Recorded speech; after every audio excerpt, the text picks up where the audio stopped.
In this lesson here, we're going to be looking at what is a linear relation. So what is a linear relation? Here is the definition of a linear relation. It is when the graph of a relation is a straight line, well, we have a linear relation.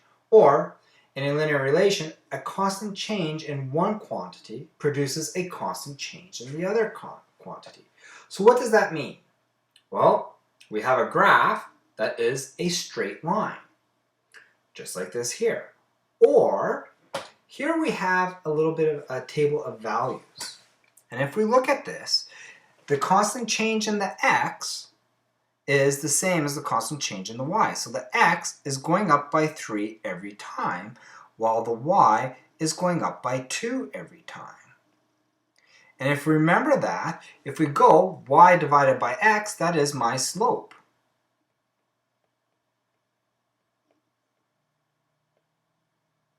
My change in y divided by my change in x.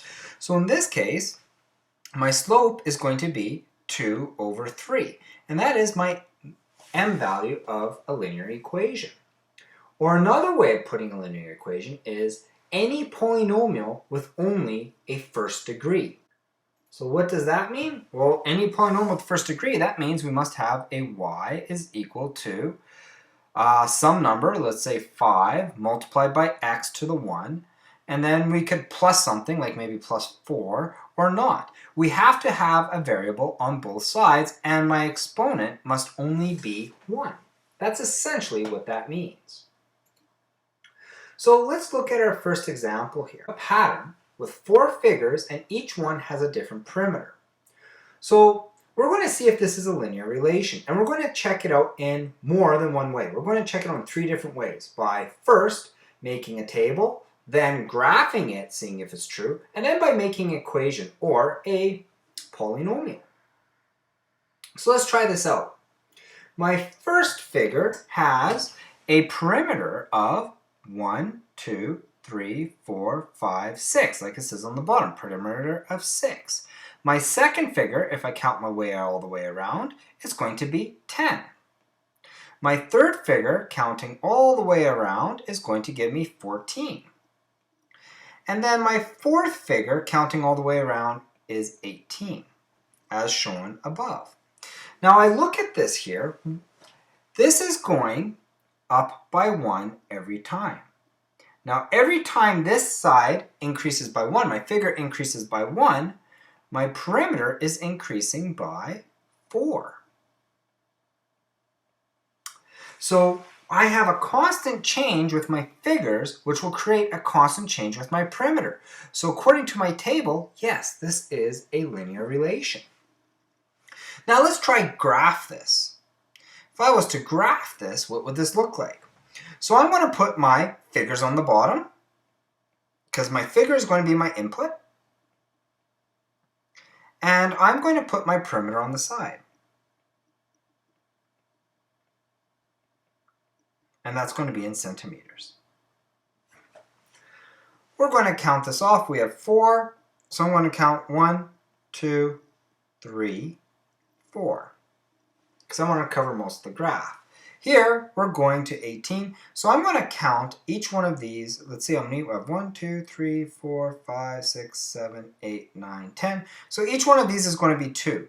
So this is going to be 2, 4, 6, 8, 10, 12, 14, 16, 18, and then 20. Now let's graph what we have here. So at figure 1, I am at 6. So at 1, we go to 6. At figure 2, I'm going to go all the way up to 10. So at figure 2, I'm going to go to 10. At figure 3, I'm going to follow all the way up to 14. And then at figure 4, I'm going to follow all the way up to 18. Now I'm going to ask you a question. Should I draw a line through this? Is this continuous or discrete? Well, if I look at this here, I don't have a figure 1.5 or figure 1.2. We only have full figures, and we only have certain amount that it could be. So this is going to be discrete and we can't draw a line through. But still, this here is a linear relation. If I was to look at this, this would make a very straight line, so that it is a linear relation. So now we're going to write an equation to see if this is a linear relationship as well. Now, if we want an equation, it has to be a polynomial of degree 1. Or in the term like this, where we have y is equal to mx plus b, where m is our slope, x is our input, and y is our output. So our input for this here is definitely my figures. So we could say my input is x is going to be f. My y is going to be my output, which is my perimeter. So I'm going to put a p for that output. Now my slope, if we remember, is going to be equal to my change in y divided by my change in x. So for each one of these, my change in y is 4 and my change in x is 1. So it's going to be equal to 4 over 1, which is equal to 4. So I'm going to plug that in for my m, which is 4. Now my b value is either when x is equal to 0, my input's equal to 0, or it is my y-intercept. So if I was to continue this graph here, I would see it would hit at 2. Or I could follow this pattern up here and figure it out when, well, my figure is 0. I just have to subtract 1 here. That means I have to subtract 4 here, which will give me a total of 0. So then, which if I subtract 4 from 6, I'm going to end up getting 2. So once again, I'm going to get plus 2. So here is my equation, and I look at this. This equation is of degree 1, and it is a polynomial degree 1. Therefore, all three of these show a linear equation. This one, my table shows a linear equation because my ratio of my output to input is always the same, 4 divided by 1. My graph here is a linear equation because it's a straight line, and my equation shows it's a linear equation because I have a polynomial with degree of 1. So this is definitely a yes. So now let's look at this next question. It says, which of the following tables represent a linear relationship? So I'm going to compare all these tables and see which one represents a linear relationship. So here, my x's are going up by 1 each time. Here, my y goes up by 9 here, 9 here, 9 here, 9 here. So x is going up by 1 every time, y is going up by 1. So they're increasing at the same amount each time. So this means this must be a linear relation. Let's take a look at my next one. Here, I'm going down by 1 every time.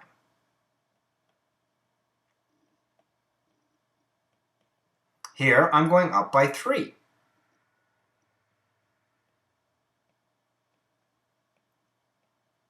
So looking at this here, once again, this is decreasing, the x side is decreasing at the same rate that the y side is increasing. It's constant throughout. So that means this is also a linear relationship. Let's take a look at this one here. This one is going up by 3, by 3, by 3, and then by 3. So this is a constant rate again, the increase of the x. Now let's try my y. It's going by 2, 2, 2, and 2. So my ratio here is 2 over 3, which means it's a linear relationship. I have a nice little slope, because for each one it's 2 over 3. Now let's look at my last one. Here I went up by 1, 1, 1, 1. Here I'm going up by 2, 4, 6, and then I'm going to get 8. Well, 2 divided by 1 is 2, 4 divided by 1 is 4, 6 divided by 1 is 6, and 8 divided by 1 is 8. So we're constantly changing my relationship here, so this one is a no. I don't have a constant slope or a constant relationship between y divided by x, the change in y divided by the change in x. So here is my next example. We have my equation, y is equal to 6 minus 3x. First, it wants us to create a table of values for the linear relation. I know this is linear because we only have degree of 1 and it's a polynomial, but we're going to check in the other ways as well. So I have y is equal to 6 minus 3x. So when x is negative 3, all I'm going to do is put in negative 3 for x. So negative 3 times 3 is positive 9, plus 6 is going to give me 15. Then negative 2. So if I put in negative 2 now for x, I have negative 3 times negative 2 is positive 6, plus 6 is going to be 12. Next, I'm going to go here. We have put in negative 1, so that's going to be negative 3 times negative 1, and that's going to be 3 plus 6 is going to give me 9. Now we're starting to see a pattern here, and when it's 0, negative 3 times 0 is 0, and then we have 6, and that's going to give me 6. So we keep on going down here. We just keep on doing this pattern, so I'm going to end up getting 3, 0, and I'm going to have negative 3. So the next part here, if we look at this makes sense. Every time here this decreases by 1, this part here is going to decrease. This increases by 1. This side here is going to decrease by 3. So we increase by 1. We're going to decrease by 3. So my slope is negative 3 over 1, which is essentially the exact same thing that we're getting up here. My slope is negative 3 over 1. Now it wants us to graph this. Once we make a table, it makes it a lot easier to graph. So if we were to graph this, I am just going to put a couple points on here. So we have 0, and at 0, I'm going to have 6. So I'm going to say this is going to be up to 15. This is going to be 5. This is 10. So I'm going to have 6 right here. Then I'm just going to graph a couple points here. Then I'm going to have, because I already know it's going to be linear based on my information before. So then I just need 1 or 2 more points. So let's go at negative 3. So this is going to be negative 3. And we're going to go all the way up to 15, which is right here. And then once I have that, I could even go at when x is 0, or when x is 2. This should be 0. My y should be 0. So then I'm going to make a line a best fit. Whoops. Just go here. And I'm going to just draw a line going like this to show my relationship. And it should look something like that.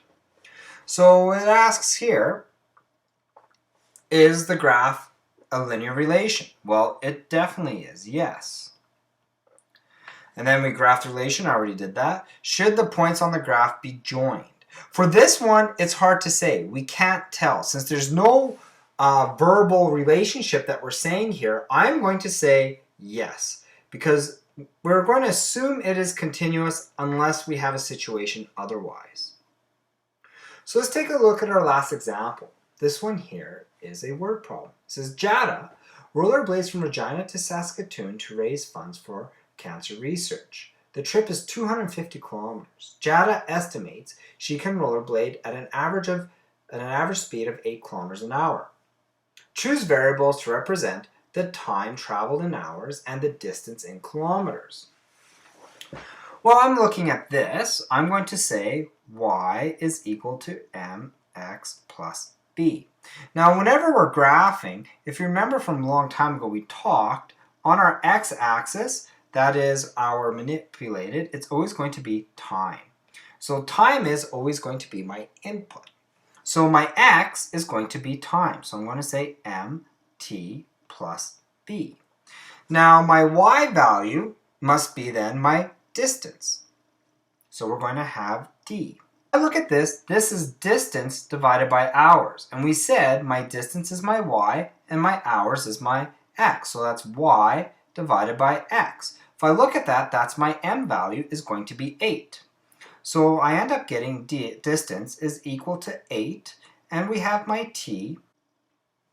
Now our last part here is we know we have to go 200 kilometers. Well, 200 kilometers is when it's done. So how long after every hour or so, she's going to have less. Okay, so this is going to be minus 250. Okay, so now we have my equation. All right, and we're going to always have to figure out how much she has to go. You could graph it. Remember, you guys learned how to graph in lessons before. I'm going to skip that for now, and it says, how far will Jada still have to travel after 12 hours? Well, after 12 hours, we want to know what the distance. So how short will she be after 12 hours? It's going to be equal to, I'm going to say 8 times, my time is 12. And then I'm going to minus 250. So in this case here, we have 8 times 12 is 96 minus 250 is going to give me 154. So I'm going to have 154 kilometers. And that's negative. So she's going to be 154 kilometers away. So how many hours will it take Jada to complete the trip? So at this case here, we want my distance to be equal to 0. So we want her to be 0 kilometers away. So I'm going to say 0 is equal to 8t, and then I'm going to say minus 250. So then I'm going to add 250 to both sides, so I get 250 is equal to 8t. Now I divide 250 by 8, and I'm going to end up getting 31.25. So it's going to take her 31.25 .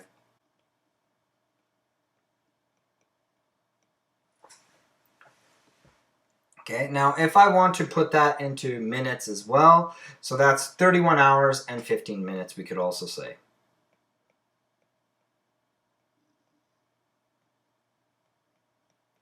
Because 15 minutes is a quarter of an hour.